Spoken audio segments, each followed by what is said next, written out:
Thank you very much for this opportunity. Thank you very much for giving me the opportunity to share with you some reflections because of this interesting publication.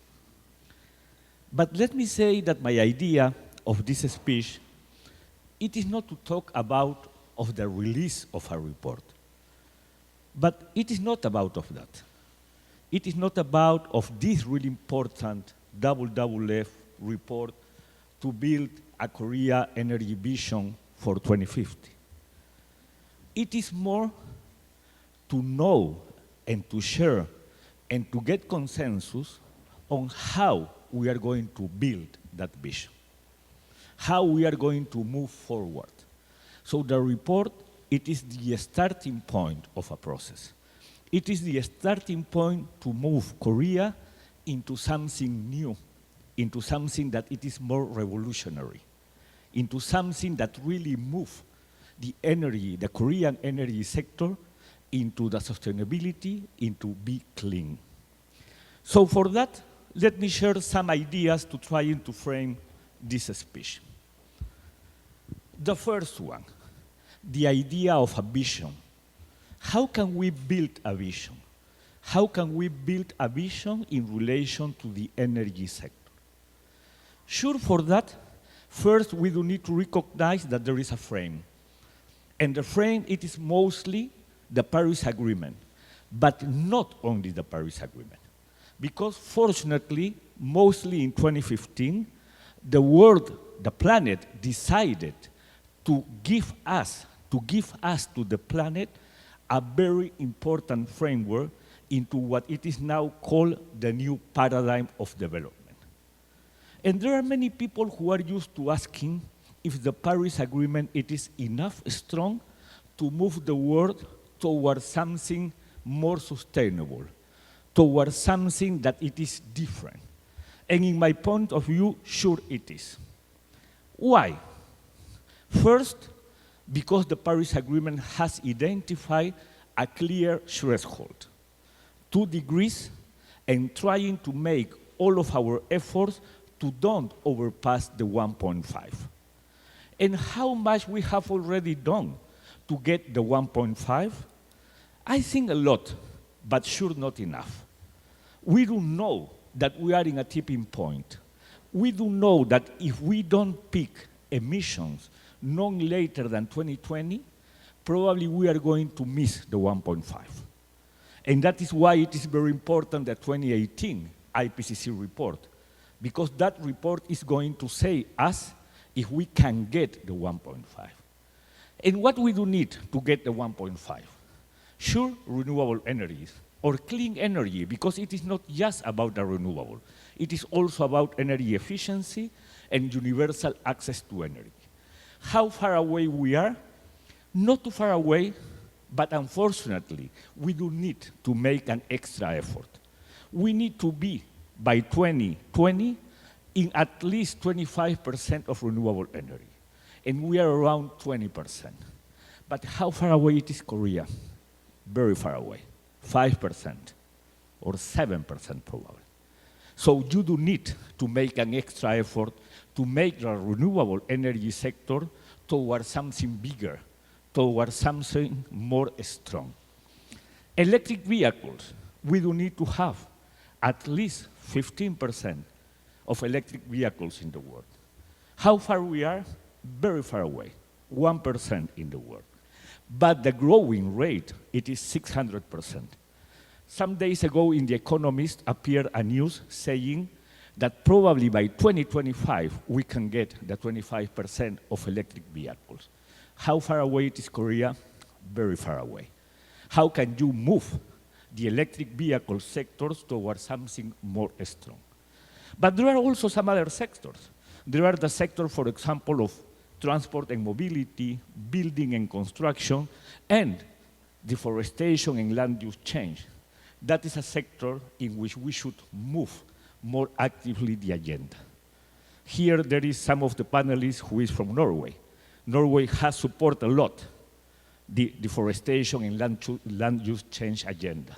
But we are still very behind of the New York Declaration on Forest. So what I am trying to say in relation to the 1.5 and 2 degrees, it is that we do need to make extra effort to peak emissions no later than 2020, or if not, we are going to miss that 1.5 threshold. But we should be still optimistic that we can get it. Why also it is important, the Paris Agreement? Because it has included two clear objectives: decarbonization and resilience. And in sense of decarbonization, the point it is, can we get a carbon neutral economy by 2050? It is feasible, it is possible to get a carbon neutral economy by 2050, and the point it is sure yes. There are some reports, the Rockstrom one, that has released what it is called the carbon law, that says that if every decade we halve the emissions of the former decade, we can get a carbon neutral economy. But again, for that we do need to focus mostly in the main source of emission, in that sector that needs really to have more clear policies to get it with the emissions problem. But if we don't start today, we cannot get the 2050 carbon neutral economy. And that is very important, the short-term action for a long-term vision. Because if we want to have the 2050 carbon neutral economy, we need to move mostly the energy sector. But it is not only about decarbonization, it is also about adaptation. And when we talk about adaptation, probably there are more difficulties in the adaptation side of the equation. Why? Because we have not yet defined measures or ways to measure success in adaptation. It is more clear when we talk about carbon ton, when we talk about emissions, and when we define objectives for mitigation. But it is not as easy when we talk about of adaptation, fresh water, oceans, agriculture, traditional knowledge, rights, among some others. How can we move the adaptation agenda towards something that it is more measurable, to trying to find not only the way to get the resilience objective, but also to channeling resources to finance that kind of action. That is something in which we should move more faster, because the poor people, it is who is suffering more the consequences of the climate change. So clear threshold, two clear objectives, but on the other hand, a clear way to make it, the Paris Agreement, more enforceable, the NDCs. Why the NDCs? It is an important tool. Because even though it was created as a way to create confidence, even though it is not, and it has not been enough to deal with the 1.5, really it has been the better way to say to all the world that it is in the hands of all the world, of every country, to get with the objective of the Paris Agreement. As you know, the INDCs that was presented some years ago, before of the COP 21,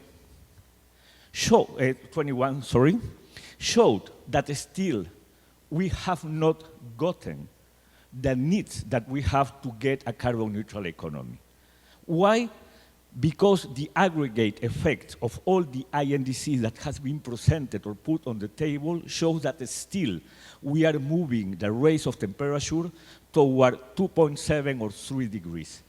And that could have catastrophic effects. So we do need to make an extra effort.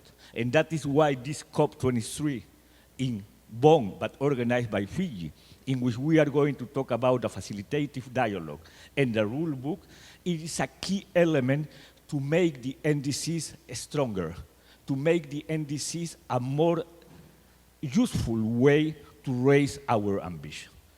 Ensure we have capacity building, technology transfer, and finance. So that is why I am used to saying that the Paris Agreement, it is a really good one.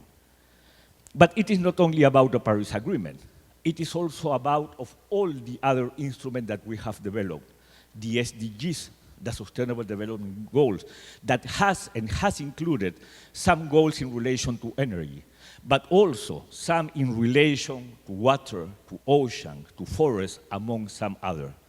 It is also about of the Sendai framework for disaster risk management. It is about of the Addis Ababa agenda for development finance. It is about of all this paradigm of development, so that it is the integral way to think on the vision that we do need to build for the future. But let me move to the outside, the formal side. Let me move to the non-state actors agenda. So when we talk about to build a vision for Korea, an energy vision, it is not just about of the government or the public sector. It is also about of the private sector. It is about of the non-state actors agenda. It is about of how much the business sector can mobilize climate action. Fortunately, since 2014, in which in Lima was launched the Lima Paris Action Agenda, the business sector has shown being very active in mobilizing action.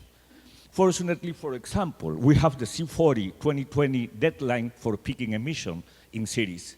Fortunately, we have a clear roadmap for transport and mobility. Fortunately, we have also a roadmap for building and construction. The point in case of Korea it is how much the business sector has already been an active actor of the non-state actors agenda. When we think about of the US announcement and when we see the strong reaction that the US announcement has created, it has been mostly because of the business sector. It has been mostly because of the corporation that around of this concept of we are still in has shown to the US government that they cannot withdraw from the Paris Agreement. The point when we are trying to build a vision for the energy sector in Korea, it is how much the business sector has already started to be an active part of the climate action agenda. Because it is not an issue of law, of policies that sure we do need to have. It is an issue of commitment of the business sector. It is an issue of innovation. Let me in that sense say, if Korea has developed this revolutionary development in the last 40 years or 50 years, how much you can do for the next 35 years? How do you see your country by 2050? How much do you see that by the current model of development you are going to get a better level of development by 2050? How much do you need to include in sense of energy efficiency, in sense of clean energy, and in sense of access to energy to keeping your situation of a developed country by 2050? That is the point, how we are going to build that very strong country. And that moves me to my third point. And let me take 3 more minutes. Sorry about of that. I have a big picture saying end, but 3 minutes, no? First saying that sure, in the building of this vision, what we do need to think, it is in what it is, the effect of the fossil fuels, but on the other hand, that it is not just about emission, it is also because the people. And when we talk about emissions, we are talking about health, and sure the current model, it is creating pollution difficulties, pollution problem, 2.5 and particle that are creating health difficulties or problems in the citizen, and we are talking about jobs. When we think about mitigation and renewable energy, we should think that currently jobs and employment in the renewable energy sector, it is growing 12 times faster than jobs in the fossil fuel sector. And sure, because of the carbon pricing, because of the elimination of the subsidies of the fossil fuel, because of the need to phase out coal facilities, sure we will need to think in alternative way to create energy.